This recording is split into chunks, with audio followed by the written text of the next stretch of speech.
Welcome to the Fundraising Leadership Podcast. My name is David Langiuli. And I'm Janice Cumming. And David, we're excited to have a guest today. We have my friend from Toronto, Emma Lewzey, who is the founder of Blue Sky Philanthropy. So welcome, Emma. Hello, and thanks for having me. So Emma, why don't you, just before we kick off and get into our big conversation, tell us what Blue Sky Philanthropy is. I love that name, by the way. So I always kind of wonder what the origin story of it was. And we're all wearing blue. And that Right. was totally by coincidence. It's got a great origin story, but I don't know if it's, do you want to hear it now? The quick version. Yeah, I do. The quick version. Okay, so the quick version is that I'd founded the company about 4 years ago, and I was stumped on a name. So I thought, I don't want to be Emma Lewzey and Associates, just because also I thought I want something a little more creative. So my partner is a creative and a writer, and so we were making dinner and chatting, and she said, well, let's talk about this over dinner. You know what? It's great. We'll have a blue sky session on what to name your company. And I said, that's it. Yes, session done. Blue sky. Oh, and let's go drink some wine now and celebrate. So I thought that was a fun story where it was just like, yeah, we're going to have a blue sky session. And I was like, that's the thing. That's the thing. You just know it sometimes when you hear it. I thought it seems really perfect and aspirational and inspirational, which are two things I think that are important to me in my business. For sure. Yeah. So what is it that you do? I'll get to that now. So I work with fundraisers and nonprofit leaders to help them raise more 5, 6, and 7-figure donations for their amazing missions in a nutshell. Great. Oh, cool. Well, I'm also aware that you are interested in management and leadership topics, which is, of course, why you came on the podcast, and you wrote a lovely article for our audience on managing up. So, and I'm aware, I was like, when I was reading your article, I was like, I wonder if she's going to say anything about kissing up. And I was like, I was amazed. Like towards the end, you said managing up is not kissing up. So if it's not kissing up, what is it, Emma? What is it? Well, you know what? I talk about it, and it's interesting that you raise, oh, you're a fundraiser and a major gift fundraiser. And I think the connection there for me is that, great leadership and managing up is so important to good fundraising, and especially important to being effective in major gifts. So that for me is the connection. I think that everything I'm talking about today is what I call road tested. So at some point in my 20-year frontline fundraising career, I have come through trial and error, which we can talk about as well, just to understand a little bit more about managing up and what it is and why it's important. So I think of managing up as being another facet or another dimension of leadership. So essentially, you are simply enabling and supporting the team members that are around you, because you have team members above you as well. In the hierarchy, you're just simply enabling them to be as effective as possible in their role. And that to me means like it really represents an amazing opportunity, and it's something that you will use throughout your career. You will never stop managing up. I think people think, well, if I become a CEO, I'm done, I'm at the top.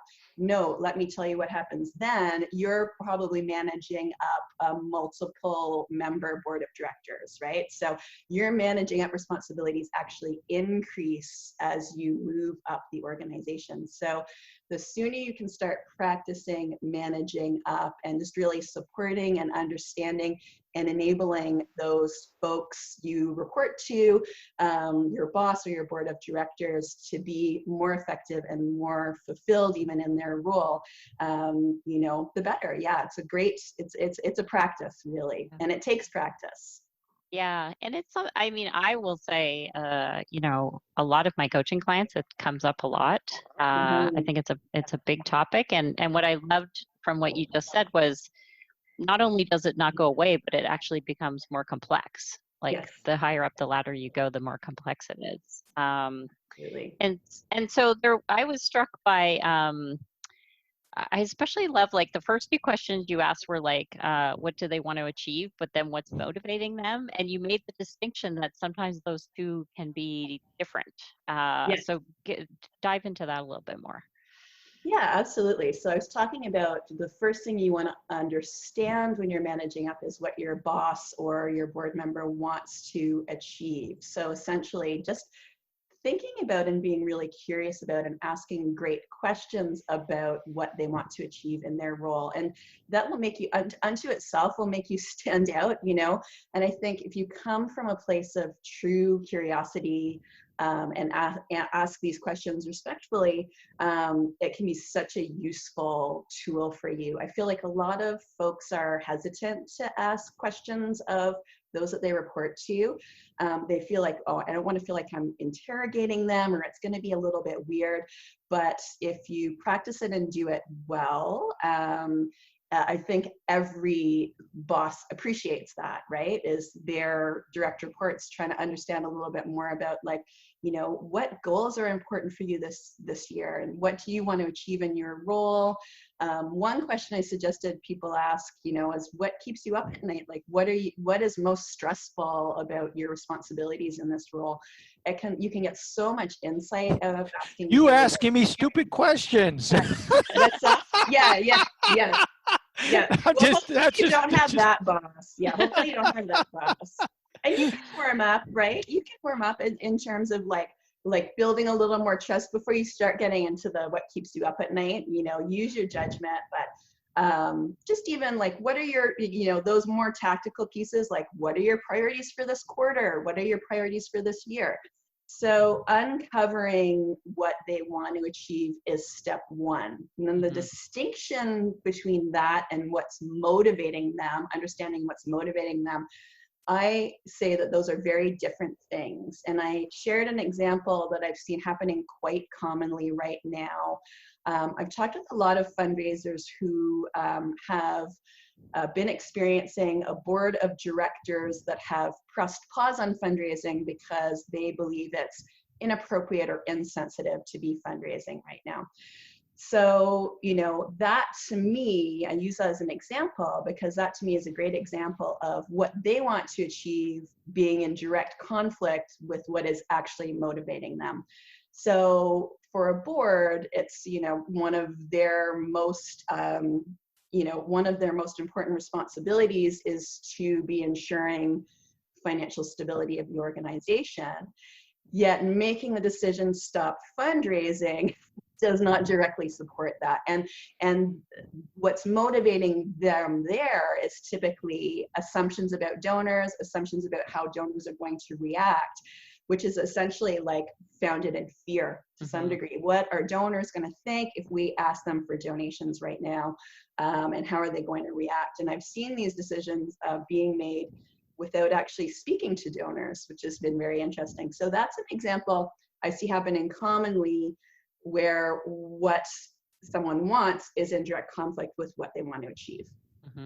Because that can be a hard distinction to really understand. But I see that popping up in managing up relationships fairly often.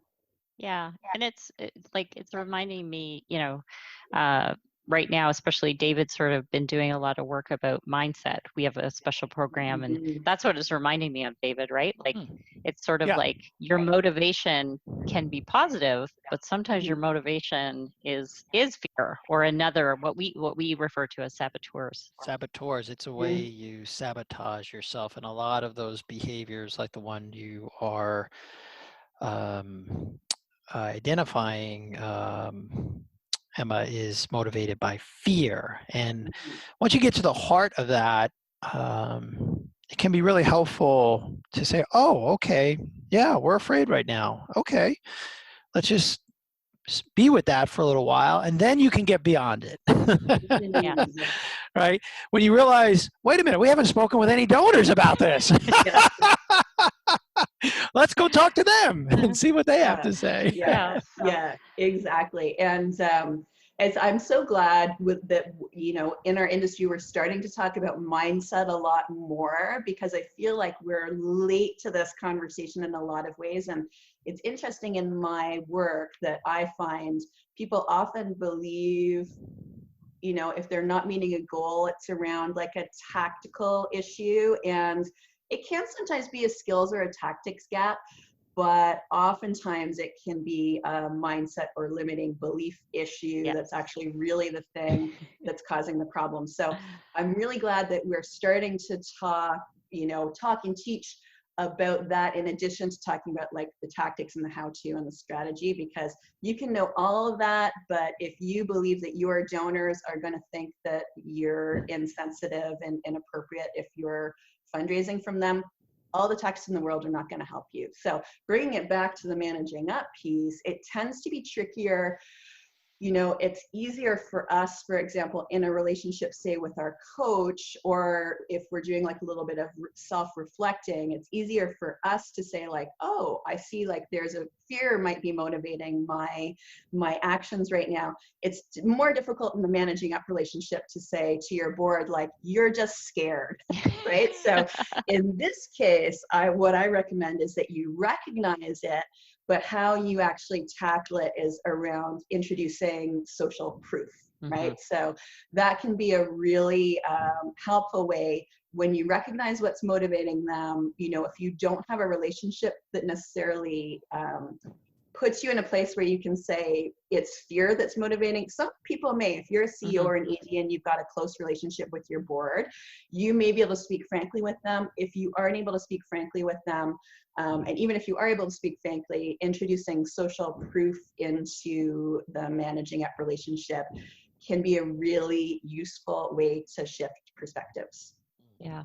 Yeah. And I think we're seeing a lot of, I will speak for myself personally. I've seen a lot of my friends in fundraising doing exactly that, like coming together, having those conversations, like doing the research to figure out who is fundraising, how it's being accepted, how it's being successful. So that's a great point that you're making. Like, I liked how you tied it, Emma, to it's a way of showing a different perspective, but it's and for some people it needs to be that, like X, Y, and Z are doing this and it's working. Yeah. And this is where I think consultants really fundraising consultants, especially like you, Emma, really earn their fees in being able to share with the board, or even if your major gifts officer or heading up the fundraising, chief development officer reporting to the CEO, if you can engage with a consultant like you who's working with other nonprofits who are out there raising money, and you're in this fear-based, not going to make any ass right now, you could just go and get some advice and say, what are other people doing right now? Oh, you mean to say all of our peers are out there raising money and we're not? Okay, that's good to know. Yeah, no, and I mean, that's interesting. Social proof is such an interesting thing. And yeah, I think there's so many ways to use it. Like bringing in a consultant is a way to accelerate things for sure. Yeah, but if you don't have the budget for that, you can think absolutely about case studies, about pointing, to another organization's website and seeing what they're doing. But really, like the concept around social proof is that humans ultimately are looking to other humans to see what the right action to take is, right? Yeah. So if you can help your board, following through on that example, see what actions others, especially peers, are taking, I think that will go a really long way in terms of motivating folks, and can be a softer way to kind of shift their perspective without them realizing that you're in there trying to shift their perspective, if you will. Well, yeah, I don't think there's anything nefarious about wanting to. I think this is where candor comes in, and Janice and I do a lot of work around. You said, being straight, or I forget the word you used, being honest. But you could just say, well, we're here to raise money. We're here to keep the organization financially fit during these troubling times. I'm going to call a few of my other chief development officers in similar organizations and see what they're up to, and I'll just report back. That's it. I'll just be completely candid with you. If they report back that they're also not seeing this as a good time, I'll share that. Yeah. You can give exact quotes. Yeah, I think that really, I mean, that's sort of, to me, there's a nice connection to your fourth point, which is about bringing solutions to the table, right? And sometimes we have those solutions within ourselves, and sometimes it's a matter of going out and seeking out consultants, other, or organizations, and trying to figure out what are people doing successfily. Yeah, no, for sure. And I, just before we leave the social proof point, like I agree with you on candor. Being candid tends to get easier the higher up you get in the hierarchy. So I'm always, sharing with you, like, it's great if you can be direct, but sometimes you do have to be a little more strategic or diplomatic, depending upon where you are in the organization and where you're placed. So yeah, I agree 100% around candor. Sometimes there's a little more navigation you need to do depending upon where you are in the organization.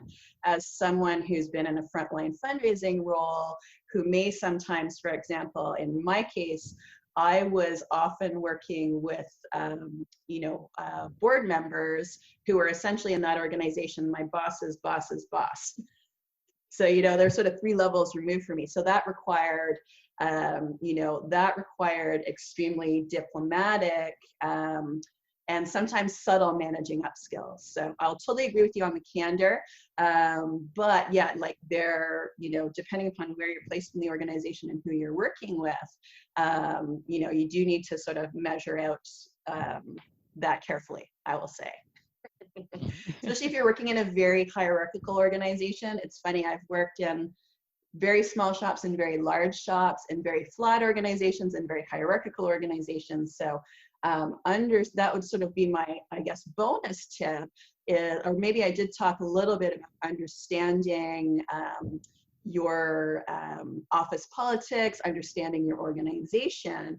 That can be really helpful to help you sort of choose out of your managing up toolbox what you're going to use in a particular situation. Just so long as it doesn't become manipulative insincerity. So in the radical candor model, one of the opposite, I think it's on the opposite quadrant, Janice, is manipulative insincerity. And I started off joking around with you about kissing up. That actually is kissing up. So when you're trying to be nuanced, we want to encourage the audience not to be manipulatively insincere with your boss. Exactly. You want to be straight and also careful. Like, just know your boss and say things in a way that is candid and yet still addressing how he or she likes to be communicated with. Totally. Yeah. And I actually do talk about what managing up is not. Yes. And that was, I think, I love that. I did the same thing David did. I got to the end and I'm like, oh, thank God that Emma's got this 5th point in here. Exactly. I don't want to miss though, because I went back to a question. I skipped a question. We're going to talk about bringing solutions. So I didn't want to miss that. And I mean, that's a pretty quick one to touch on, which is, it's my general rule if I'm managing up, if I have a problem or an issue, I like to come to the table with like not just one solution, but a couple of different solutions just to help the conversation going. But I think bosses in particular appreciate that when their direct reports come to meetings, and if they are facing a challenge, that they have done a little bit of thinking around what some of the ways to address that challenge might be. So, I mean, I think that applies to working with a board too. If you're a CEO, is, what are some of the ways that we can address the challenges that are going on right now? So that's a pretty simple one. Simple but not easy, as I seem to say a lot in my work. Yes. Yeah. I say that too a lot. Yeah, I say that a lot to clients. Like, I'm going to, say something and this is going to sound very simple, but I know it's not easy. Yes, exactly. Like from our own practice and our own self-reflection. Yeah, it's always this ongoing work for sure. So yeah, I want to talk about what managing up is not, because I think you absolutely nailed it, is that people have, it's got really bad reputation managing up. People find it a bit like, ooh. And I think it is because there's this perception that it is around, that it is about kissing up. And I would say good managing up is absolutely not kissing up, right? That's not managing up. That's not effective managing up at all. Yeah, and it absolutely is not manipulative. And I think it comes back to what I was talking about earlier around, you know, your own motivations actually is like, you know, what are you coming into this relationship? Are you coming into this relationship thinking about your own leadership skills and how you are enabling the person you're managing up with to work more effectively in their role? Or are you seeing this as a means to an end, right? I think when people see it as a means to an end, it can become manipulative. And that's just not, no one feels good when they are manipulating, being manipulated, right? So I also talked about office politics, right? Is that like, you know, the office politics and culture play into this, our work all of the time. And so my distinction is, you know, good managing up is not playing office politics, but it is having an awareness and understanding of those dynamics as they might exist in your organization.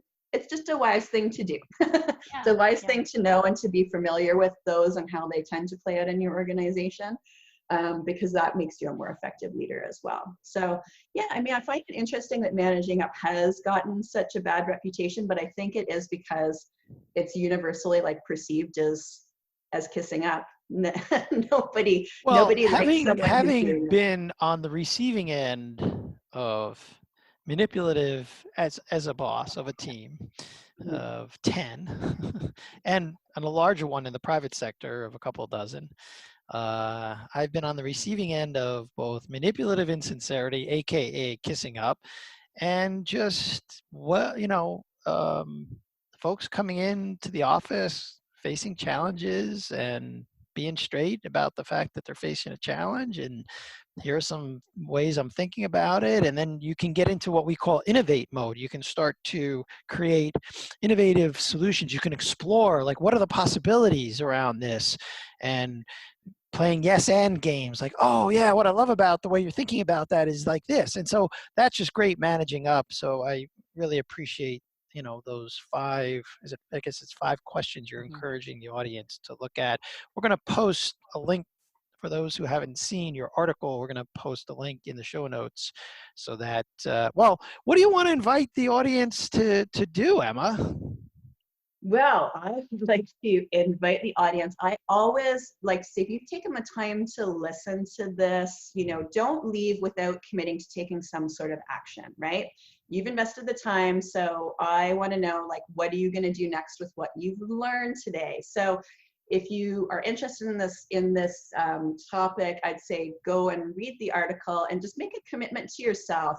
What's one action you might want to take when you take this back to the office, right? It can even be a small action, like, I am committing to understand, you know, better what my boss wants to achieve. So have a look and see what works for you, and really make a commitment to yourself. Maybe you might like to write it down for yourself, schedule it into your calendar even. I'm big on time blocking so that you make that commitment to yourself and get an action done. So that would be my encouragement to you. Whatever that looks like for you, taking some sort of action, concrete action that's time limited, and, you know, figure out how you're going to improve a managing up relationship in your life, right? In your life. And this can apply outside the office too, right? This is a skill that works outside the office as well as in. So do you think about that? Who would you like to improve your managing up relationship with? And what action are you going to take to move that forward? Yeah. I'm going to see my mom for the first time in months. And since I am the son of my mom, and it's kind of a hierarchical organization, I think I'm going to look at your blog post and see, like, how could I manage up better with my mom? Because I'm going to see her for the first time since March this weekend. I am telling you, all of these tips apply to mother managing up as well. Exactly. Well, and Exactly. you know what I love when I was reading it, Emma, like you have like literally like these are the questions, right? Like it's really It's clear. So if people haven't had a chance to read it yet, really go and read it because it's all everything you need is there, and you can kind of identify like which of the five is most needed for you. So yeah, so that was a fun conversation. Thanks, Emma. Yeah, thank Um, you. and Emma, I would love you to tell people how they can connect with you, and then also I know you have some exciting things coming up in the next few months. So tell us all how can we connect with you? What do we need to know about what you're doing in the world? awesome. So you can find me at blueskyphilanthropy.com, and I'm also pretty active on LinkedIn. We were talking before we went live about doing live video, so I do a lot of video trainings and video posts. So check me out on LinkedIn if that's something that's of interest to you. And coming up in September, I am actually opening up my training program. It's called Major Gift Master Plan, and it's an online program that teaches a step-by-step system to raise more 5- and 6-figure gifts for your mission. So yeah, we work together over the course of 8 weeks and basically put together a fail-proof plan for you to raise more big gifts for your organization.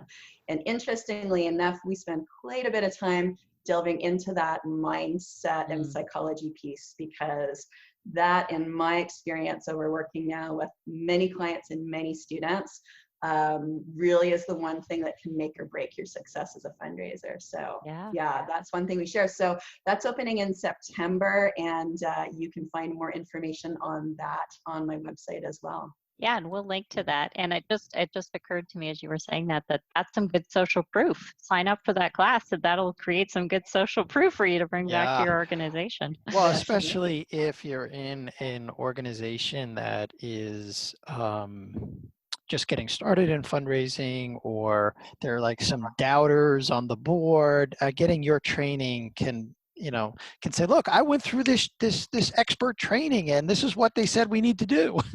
Yes, So it's absolutely. Yes. What did I say? An expert comes from more than 10 miles away and carries a briefcase, Oh right? gosh, I that don't made me carry a laugh. briefcase, but That made me laugh so much. As somebody who was a consultant, I cracked up at that joke.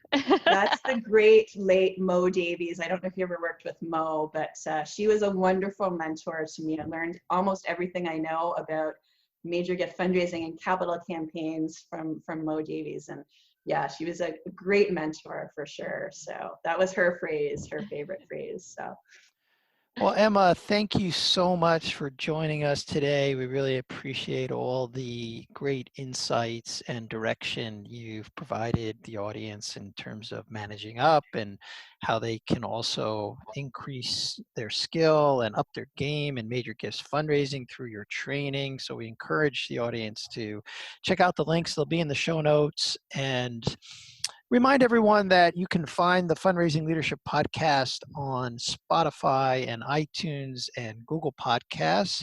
And please do rate and review this podcast if you found it useful. That really helps us keep this going. And with that, we'll say arrivederci for now and go put it into practice.